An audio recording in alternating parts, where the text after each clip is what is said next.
ಅದೇ ಮತ್ತೆ. ಆದ್ರೆ ಇವಳು ಉದ್ದೇಶ ಅದಾಗಿರ್ಲಿಲ್ಲ.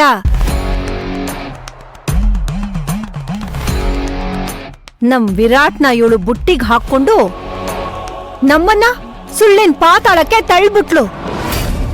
ಇಲ್ಲ, ನಿಜವಾಗ್ಲೂ ನಾನ್ ವಿರಾಟ್ನ ಮದ್ವೆ ಆಗ್ಬೇಕು ಅಂತಾನೆ ಅನ್ಕೊಂಡಿರ್ಲಿಲ್ಲ.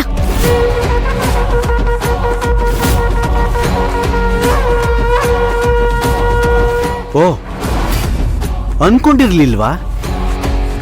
ಅನ್ಕೊಳ್ದೆ ನಮ್ ಹುಡ್ಗ ನೀನ್ ಹಿಂದೆ ಅಲ್ಲಿಯೋ ಹಾಗೆ ಮಾಡ್ಬಿಟ್ಟ?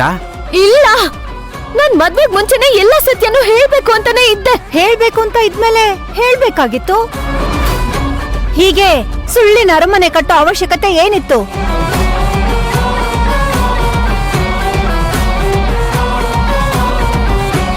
ಇದ್ರಲ್ಲೇ ನಿನ್ನ ಮಾಸ್ಟರ್ ಪ್ಲಾನ್ ಏನು ಅಂತ ಗೊತ್ತಾಗ್ತಾ ಇದೆ.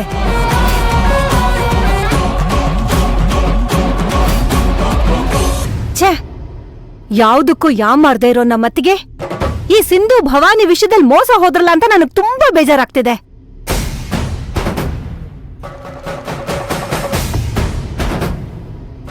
ಇಲ್ಲ, ನಾನು ಸುಳ್ಳು ಹೇಳ್ಕೊಂಡೆ ಈ ಮನೆಗ್ ಬಂದಿರ್ಬೋದು ನಿಜ.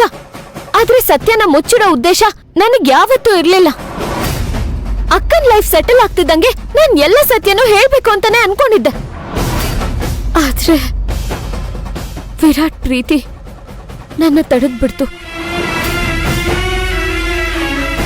ಈ ಸಿಂಧು ಭೈರವಿಯಾಗಿ ಬದುಕ್ತಿದ್ದಾಗ ಕ್ಷಣ ಕ್ಷಣನೂ ಪಡ್ತಿದ್ದ ನೋವು ನನಗ್ ಮಾತ್ರ ಗೊತ್ತು. ಅತ್ತೆ,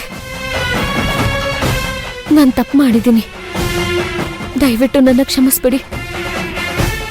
ನೀವ್ ಯಾವ ಶಿಕ್ಷೆ ಕೊಟ್ರು ನಾನು ಅದನ್ನ ಖುಷಿಯಿಂದ ಸ್ವೀಕರಿಸ್ತೀನಿ. Shut up!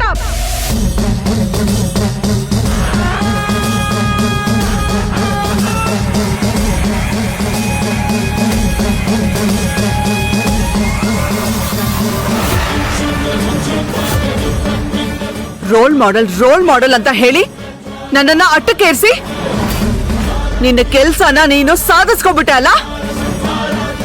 ಅಕ್ಕ, ಇವರು ಬರೀ ಸೂತ್ರದ ಗೊಂಬೆಗಳಷ್ಟೇ.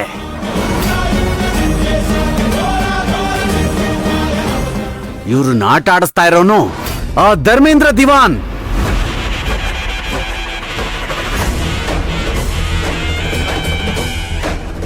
ಅವನೇ ಇವ್ರನ್ನ ಟ್ರೈನ್ ಮಾಡಿ ನಮ್ಮ ಮನೆ ಕಳ್ಸಿದಾನೆ.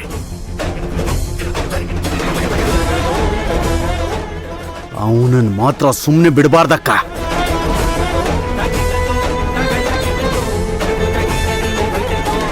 ಹೌದು ಅತ್ತಿಗೆ, ಇವರೆಲ್ಲ ದೊಡ್ಡ ಫ್ರಾಡ್ಗಳು.